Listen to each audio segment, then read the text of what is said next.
Hi, everyone. Welcome to Benzinga Crypto. I'm Catherine Ross, and here with me today, the one and only CZ, the founder and CEO of Binance. Hi, how are you? So nice to have you here. Hello, Catherine. It's good to see you again.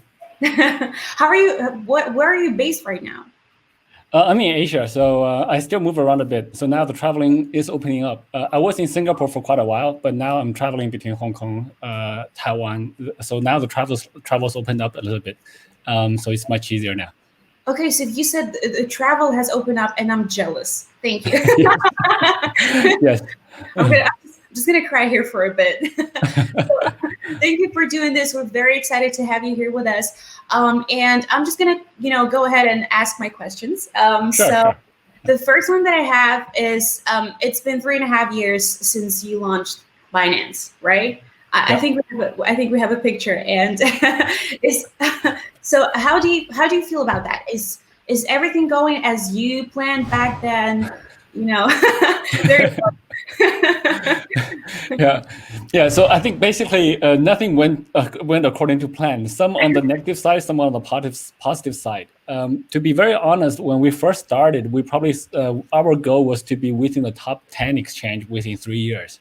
So that was kind of our plan, or at least our original target. So, but things changed really quickly, and there was a very strong demand for pure crypto to crypto exchanges in 2017. So that's the sort of out season in 2017.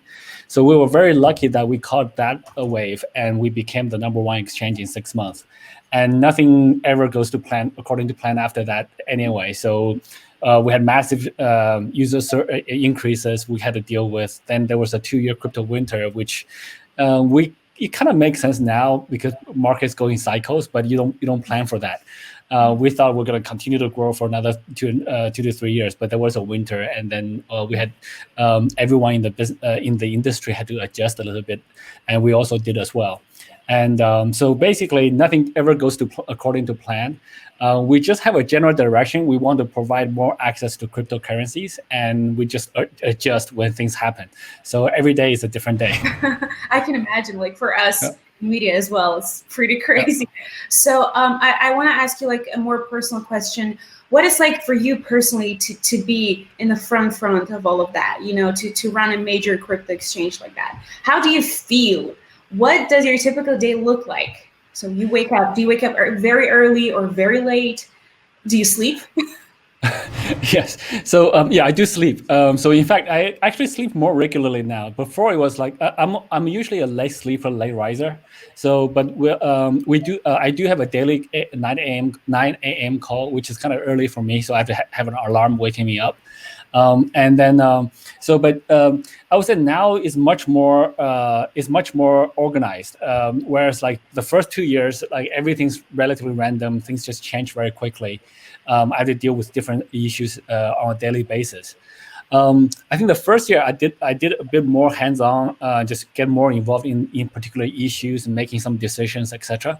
The second year was more dealing with general strategic situations, like long-term, slightly like things that are not urgent but very important.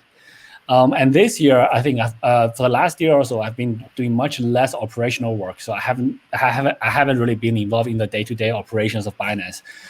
We have strong teams managing different parts of the organization or of the platform, and things tend to work relatively well. Other than sort of peak traffic, we still hiccup here and there sometimes. And so this year, I've been doing more of the team building, just getting really strong people onto the team. So I'm dealing more with people. So I think that's pretty much what I do on like now.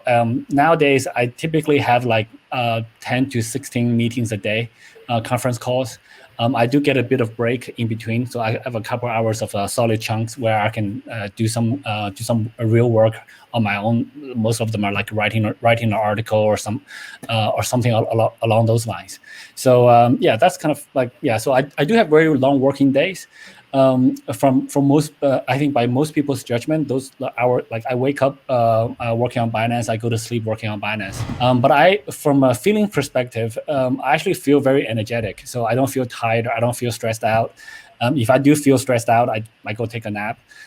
So I think basically for me, this is the most meaningful thing that I could be doing with my life. So I'm increasing access to crypto for right now millions, hopefully later on billions of people in the world. And I think this is a really meaningful thing to be doing. I think this is really contributing to the values of all the people who are now able to access crypto. So so for me, it's like every day is different challenges, and this is the first time I'm leading a team this size. So we're about 1,600. Yes, it's challenging. It's a little bit tiring physically, but mentally it's very rewarding. So I don't feel tired. I feel pretty. I feel very fulfilled actually. So it's a very. I feel just very lucky to be able to do this.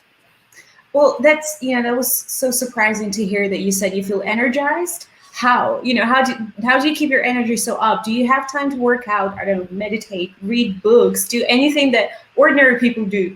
Yeah, so I do all of those things actually. So I sleep, I eat properly, and sometimes if there's a major urgent issue that I had to get on call, I'll delay either a meal or workout or sleep for a few hours, etc. But I do. So I had a bit of a back problem earlier last year. So I have a herniated disc, so the disc is kind of coming out. I had 2 minor surgeries on it. So now my lifestyle no longer impacted. I don't think I can do like extreme sports just yet. So, but I do swimming. So I swim almost every day. Like I swim 1 to 1.5 kilometers. Takes me about somewhere between 35 to about 55 minutes, depending on how good I feel that day. So I swim almost every day. So it's a pretty normal lifestyle. And most people, there is a lot of stuff going on. There's a lot of random issues. Yesterday this morning at 6 a.m., XDC or what they call Firo, a blockchain had a 51% attack. There will be some losses which we will incur due to that. So there's all kind of different issues that happens every day, but we have good teams dealing with the issues, and some of the issues surface to me. And but more fundamentally, the foundations of the platform is really, really solid, and we have a really good team. And but more fundamentally, I think for me personally, I know this is the most meaningful thing, and it's for me to be doing. So I could just relax all day. I could play golf all day. I could, but those things are boring. Those things are not meaningful. So I think this. So I'm very lucky to be able to do something that's meaningful, and because I think that it's not really work for me. So I just wake up. This is the thing that I'm supposed to be doing. And yeah, it is. So I and also I socialize with my team whenever I'm in the same city as they are. We go out for drinks, for food. So I think things are pretty normal. There's a lot of stuff going on, but it's not that. It's like I think I live a really normal life actually. So. And you've mentioned that you go out with your team. Right now, are you allowed to do it? Well, in different cities, there are different rules, right? So, for example, in Singapore now, they allow gatherings of up to 8 people. So you can actually have a pretty big dinner table and gather in a restaurant somewhere. The bars, the alcohol venues close at 10:30 p.m. They really push you out. So I mean, it's better than not having a chance to get at least we can get a drink at least. So Hong Kong and Taiwan are slightly different. There are different rules in different places, but generally you can get around, and we can meet people in small groups. So things are actually under control. Yeah. And so since the day that you've launched, Binance, have you grown professionally and personally, and how?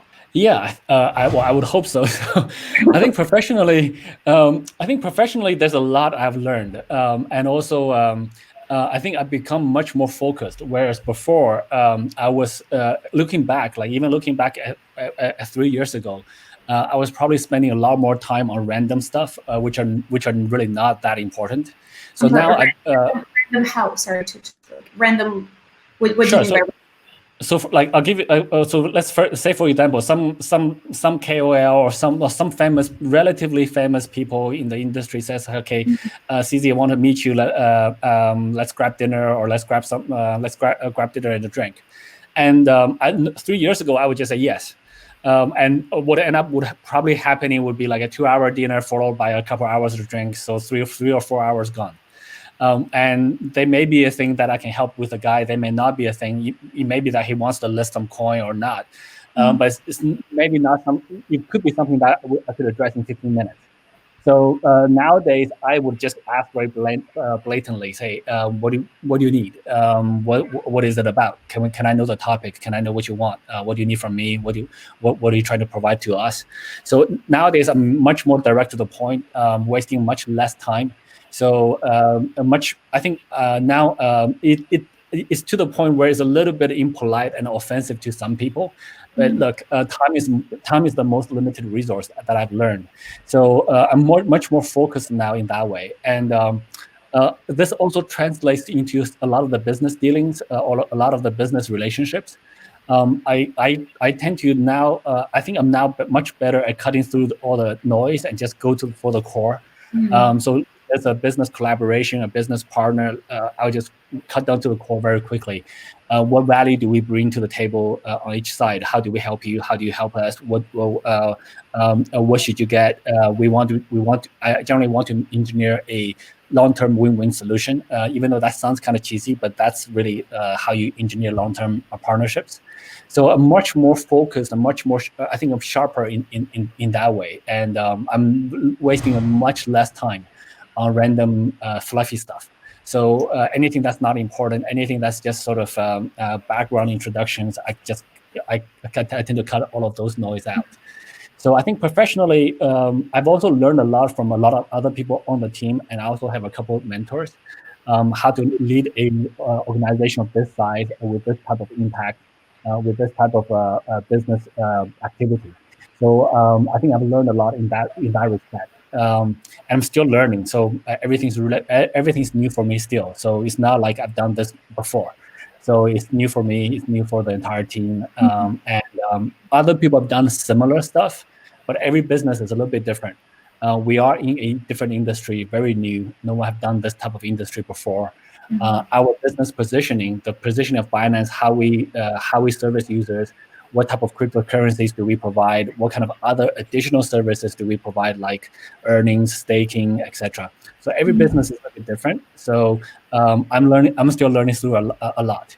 So I think, yeah, I'm definitely growing a lot in the last 3 years. And that's also why it's really, really exciting and interesting. It's not boring. I don't feel like it's work because when people are a little bit challenged, they grow and they don't feel that that is work. That it's not too bad. The work is definitely not boring, so I'm not doing repetitive work all the time. So yeah, things are definitely quite interesting, and I've definitely grown a lot, both personally and I think together with the team. And to some extent, I think we got lucky. Binance grown really quickly, and we had to grow to keep up with Binance, myself included. So yeah, it's a pretty interesting journey. And I have so many follow-ups. So the first question is, what is the most, and I hope you can share, what is the most embarrassing moment you've had as a CEO? Yeah, I think, well, that's a pretty simple one for me. I mean, we suffered a $40 million hack in 2019, so just about a year and a half ago.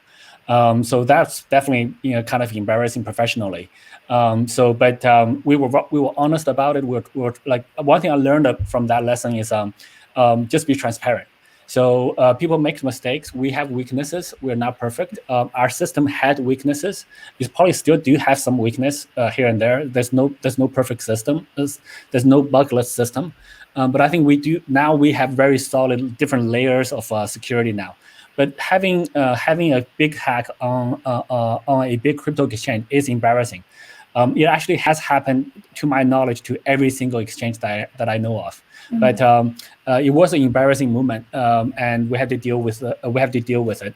But luckily, I think we came out of the other side much stronger. So we fixed the security issues. We covered the losses. No user on our platform was negatively affected, and we actually got a lot more support from our community. So it was a tough moment, and it was quite embarrassing. I remember the day it happened around like 3 a.m. And then I actually had a live AMA scheduled on 10 o'clock next day, 10 a.m. next day. So it was 7-hour difference. I didn't sleep that night. And then I took a 15-minute nap just before the AMA, just so that I get all my energy back. So it was a pretty tough situation. But I think what I learned is basically just be honest, be truthful, be transparent. Just we said, look, this thing happened. We're addressing it. We will freeze deposit and withdrawals for a week. That's a very long time in cryptocurrency in our space.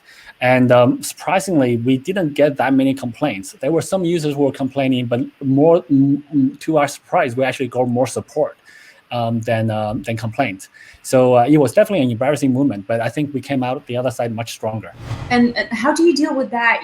I can imagine that if something goes wrong and users' money are at stake, right? It's very stressful, right? How do you personally feel, and how do you deal with what's going on inside your head? Like, it's something that is very urgent and needs to be taken care right away. How do you deal with that? Sure. I think there's so basically, just for ourselves, we have to develop different levels of confidence. So basically, security, there's no 100% security. Nothing's ever 100% secure. If Earth gets hit by an asteroid, then yeah, I mean, most of our measures probably not going to work. But so basically, there are different levels. There's the sort of cold storage, which are super secure. I think that's kind of very, very secure. And then there's hot wallets, there's warm wallets, there's the system level, there's the human resource level, there's a team level. So how do we prevent social engineering? And then, so there's many different levels of security involved. Most likely what's going to happen is when the first few layers are penetrated, we will suffer some small losses. $40 million sounds like a big amount of money. It is a lot of money to most people, including most hackers. But when those things happen, we get alert. We get a very we get an alarm bell ringing in our heads. Look, we gotta strengthening our fences. So unfortunately, having those things, fortunately, after those things happen, we actually do spend, like, the entire organization at the time was like 700 people. We dropped everything else. We just work on security. So now we actually have very strong security now. So it's really the comfort level and the confidence level is really based on what type of measures do we have in place. So I think now we are fairly confident about that. So I think we're not guaranteeing that we'll never suffer losses. I mean, even this morning, the Firo blockchain rollback, we probably will suffer some financial damage. So we have business risks that we need to manage. We have system risks we need to manage. We have personnel risks. We have other risks. So there are many different parts of the entire ecosystem or platform that we need to manage. But overall, I think we have good systems in place. So I'm not really stressed out. It's not. There will be instances that will happen here and there. Hopefully, they're all relatively small on scale, and then we can handle it. So hopefully, there will be no major life-threatening sort of issues. So it's really just a matter of what controls and what check and balances do we put in place. And to be honest, we can make things more secure, but it will probably damage user experience quite a bit. So we can require everyone have 2FA, everyone have a YubiKey, everyone have a different, but that may degrade some of the basic user experience. So and we push that very heavily for people who have large amounts of funds, and for people who have a couple $1,000s, yes, we don't push it that heavily. So there's different levels of security measures for different purposes. I think we're already overly secure, so we're generally okay, I think. And then the $400 million that you mentioned, was that like users' money or the liquidity pool that exchange provided? So it's $40 million US dollars at the time. Now it's a bit higher. It was 7,000 BTC at the time. So, but that was a hack on our system. The funds left our hot wallet. So in theory, it is user funds, but we took the Binance. We have a safe insurance fund, and we took that and covered it right away. So today, we're not affected by Bitcoin price fluctuations, etc. So we took out. So basically, net is a hit on our own on the exchange funds. And we covered it, so that's that. So your security level sort of provides you the confidence level to feel better, right? Yeah. And we've covered the most embarrassing, but have you already experienced the happiest moment as a CEO? Yeah. I mean, there are many happy moments. I think every time when the team brings very strong achievements, and when I think there's a few different levels. There's sort of at year end, we say, well, okay, so this year we achieved this much and this much, and so we have many strong business results that we can celebrate. So Binance got to #1 exchange within 6 months. Our futures platform got to #1 within about 6 months as well. So in May in 2020, we reached #1 status by most metrics already. We launched a very successful margin product as well. We have a fiat channels that work really well. And to be honest, most people probably don't know this. Binance is already the largest fiat exchange in the world as well. So we merged with Trust Wallet. Trust Wallet is already the #1 mobile wallet in the world. So a lot of these achievements are really strong, and they provide very long-lasting gratification. And we also gather with the team quite often. Well, we used to gather with the team quite more often. For example, we organized a ski trip with last time was with 700 people. So gathered everyone in one place on a mountain, and we enjoyed skiing together for 3 days. Was that pre-COVID, 700 people? Yeah, that was pre-COVID. Okay. So I didn't get to ski that time. I really like skiing, but it was a really good time for me to talk with everyone, because with 700 people, we don't meet each other. They're spread all around the world. We don't meet each other that often. So I was just happy talking to everyone, and I was like getting my throat was sore. So so all of those we have a lot of really happy moments. Okay, and just to roll back a little bit, you mentioned that Binance has officially become the biggest fiat exchange. According to trading volume or according to the number of users, can you clarify a little bit on that? I think that was according to trading volume, because trading volume is the thing that we can track more publicly. So that's based on trading volume. But most things are in correlation. So the trading volume probably correlates to withdrawal deposit volume as well. So one thing about Binance is that we're not the largest in most local, if you look at one region, but Binance serves everywhere or except a couple countries, mostly everywhere around the world. So when you add those pieces together, they add up. So that like in general numbers. Okay, yeah. And then is there anything that you regret or would have done differently if you could? I think there are there are definitely like different wrong decisions.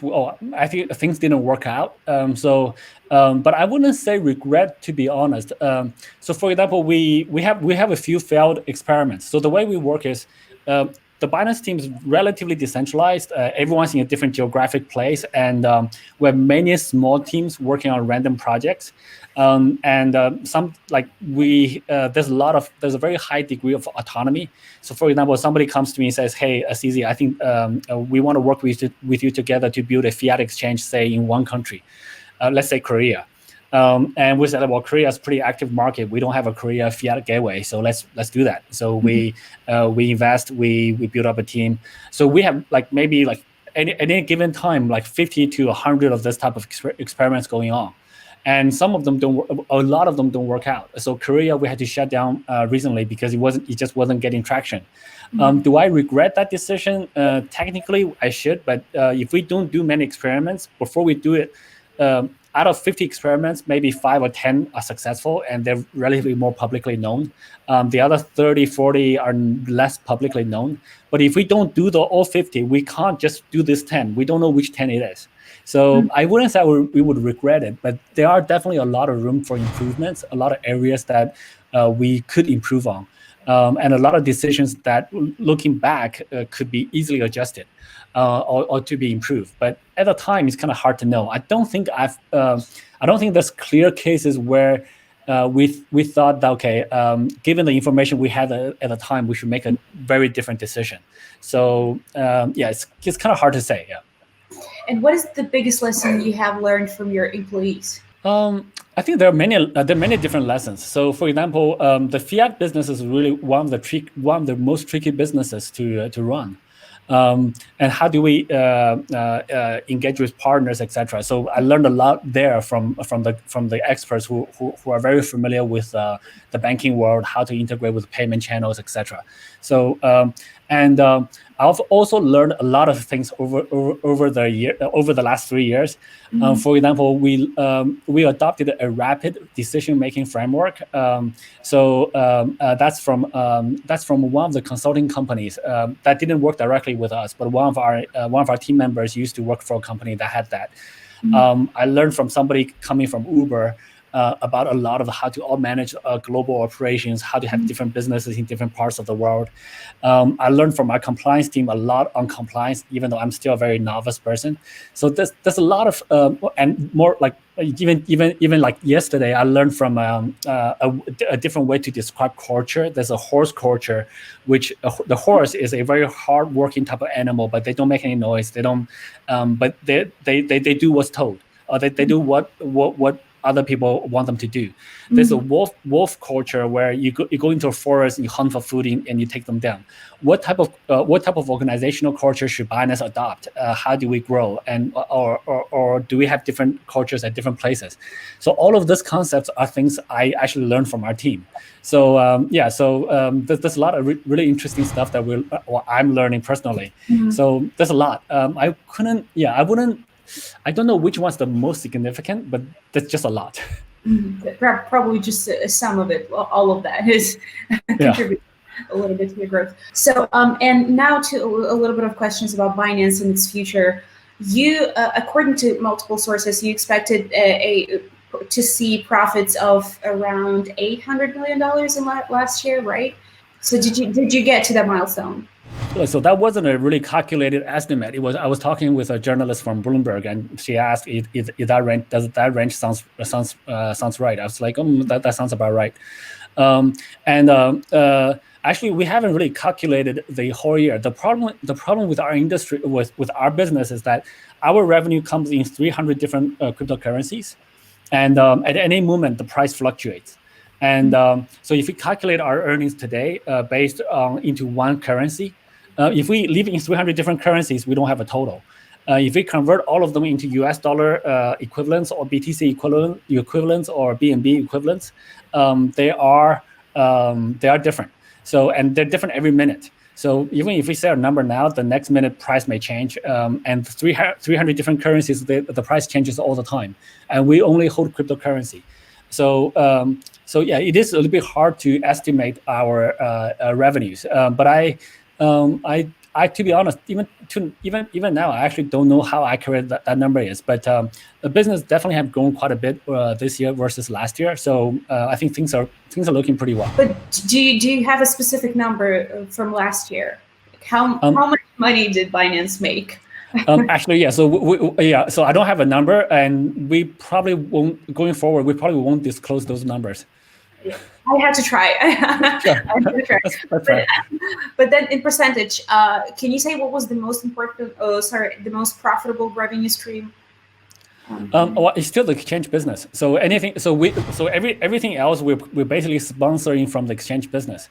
So I think we probably paid in interest hundreds of millions of dollars for earnings, staking, etc.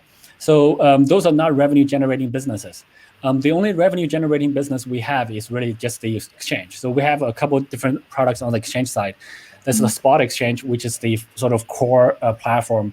There's also the futures exchange, which is doing quite well. And the future exchange actually have larger volumes, but the fees are actually lower. So they contribute depending on the day. So I wouldn't actually don't have a number in my head for the last year, which one's bigger. They fluctuate. So our margin business is also contributing. So those are the sort of contributing for the revenues. Most other things we just fund. So we're funding the development we are covering all the cost of R&D for Trust Wallet, for example. There's zero revenue generating business. They don't have any fees. We're funding Binance Academy, Binance Info. So we're now funding CoinMarketCap, which is one of the largest websites in this industry. So we just removed all of the banners on the site. So they actually that removed like a couple $1 million of revenue each month. So so over a year it could be $10 to $20 million. So it's really the exchange business that's funding the growth of the other businesses within the Binance ecosystem. And to that point, can I ask you why you decided to acquire CoinMarketCap? Well, I think it is. I think it's one of the most valuable assets in this industry from a user perspective. So so basically, it's the most visited website and one of the most visited app in this industry. So for us, we are now providing access to liquidity. So for trading, price discovery, accessing crypto, CoinMarketCap provides access to crypto information. So I think this is really, really fundamental as well. So it's one of the really core fundamental pillars. And so this is why we acquired it. We increased the team size by, we doubled the team size already. And we just want to build more products people use. And I think right now for access to information, it should be relatively free. And it should be not so cluttered with ads. We should just have a really slick, clean user experience. So, and we're looking at this as a 50-year, 100-year project. Let's say, look, we're kind of thinking in 10 years, what should CoinMarketCap look like? What kind of products needs to go in there, and what kind of services does it need to provide? And we want to be funding that growth. So yeah, we're not worried about monetizing that. So we're just sort of funding the development of that. So as our last question, what does 2021 look like for Binance and for the industry? I think, well, we'll see. I think Binance, it's really hard to predict what's going to be hot this year. So if you ask me at the beginning of 2020, I would not have said stablecoin trading would be the hottest thing in 2020. And I also would not have said that at the end of the year, we're going to see a sharp rise. So those kind of things are due to institutional participation. So those kind of things are really hard to predict. But I think for Binance, we typically just want to provide services people use. So last year, given DeFi was really hot, we provided our DeFi solutions as well. We launched Binance Smart Chain together with the community, and we are actually allocating $100 million ecosystem fund to bootstrap that ecosystem. And this year, we see a lot more volume focused on Bitcoin itself. So now we're seeing a lot more investors, both like institutions and retail side, come into the market for the first time, and they are all going after Bitcoin. So so now the spot exchange is actually quite busy. So we just want to continue to provide services like that. We do have a new product that we probably will launch in 2021. It's called the Binance Payment Services. So we want to enable more payment services using crypto. So that's one of the sort of larger chunk projects we kind of set on. So other than that, we just want to continue to build products people use. And Binance payment system, any timeline? I would say mid-year-ish. Hopefully we can see some prototypes, and then we'll see how it goes. Okay, thank you so much for your time, and thank you for being here with us. Thank you, Catherine. Yeah.